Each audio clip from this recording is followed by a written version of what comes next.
ಮಾಡೋದ್ರ ಮೂಲಕ ಕಾರ್ಯಕ್ರಮಕ್ಕೆ ಶುಭವನ್ನು ಕೋರ್ತಾ ಇದ್ದಾರೆ.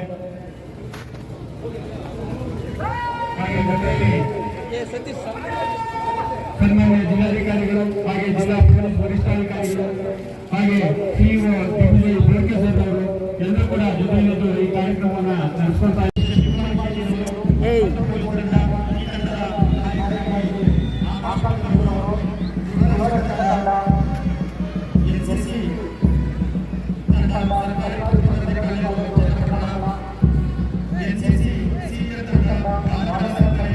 ಮೊರಾರ್ಜಿ ದೇಸಾಯಿ ವಸತಿ ಶಾಲೆ ಯಲೆಕೇರಿ, ಸ್ಕೌಟ್ ತಂಡ ಸರ್ಕಾರಿ ಪ್ರೌಢಶಾಲೆ ಮಂಗಳವಾರಪೇಟೆ, ಭಾರತ್ ಸೇವಾದಳ ತಂಡ ಮೊರಾರ್ಜಿ ದೇಸಾಯಿ ವಸತಿ ಶಾಲೆ ಎಲೆ ಸಮೃದ್ಧಿ ಹಾಗೂ ಪ್ರಗತಿಯ ಸಂಕೇತವಾಗಿದ್ದು ಇಂತಹ ತ್ರಿವರ್ಣ ಧ್ವಜವನ್ನ ಮುಗಿಲೆತ್ತರದಲ್ಲಿ ನೋಡುವಂತೆ ಧ್ವಜಾರೋಹಣವನ್ನ ನೆರವೇರಿಸಿ ತಂಡಗಳ ಪರಿವೀಕ್ಷಣೆಗೆ ತೆರಳುತ್ತಿರುವಂತಹ ಮಾನ್ಯ ಉಪಮುಖ್ಯಮಂತ್ರಿಗಳಿಗೆ ಧನ್ಯವಾದಗಳನ್ನ ತಿಳಿಸುತ್ತಾ ಚನ್ನಪಟ್ಟಣ ನಗರ ವ್ಯಾಪ್ತಿಯ ವಿವಿಧ ಶಾಲಾ ವಿದ್ಯಾರ್ಥಿಗಳ ಪೊಲೀಸ್ ಇಲಾಖೆ ತಂಡ ಹಾಗೂ ಎನ್ಸಿಸಿ ತಂಡ ಒಟ್ಟು 21 ತಂಡಗಳು ಪಥಸಂಚಲನದಲ್ಲಿ ಭಾಗವಹಿಸಿದ್ದು ತಂಡಗಳ ಪರಿವೀಕ್ಷಣೆಗೆ ತೆರಳುವ ಭಾಗದಲ್ಲಿ ತೆರಳುತ್ತಿದ್ದಾರೆ.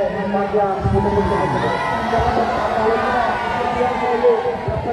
ಸ್ವಾತಂತ್ರ್ಯ ದಿನಾಚರಣೆ ಒಂದು ಅವಿಸ್ಮರಣೀಯ ಇಂತಹ ಮನಮೋಹಕ ಅತ್ಯಾಕರ್ಷಕ ಕಾರ್ಯಕ್ರಮಕ್ಕೆ ನಾವೆಲ್ಲರೂ ಸಾಕ್ಷಿಗಳಾಗುತ್ತಿದ್ದೇವೆ.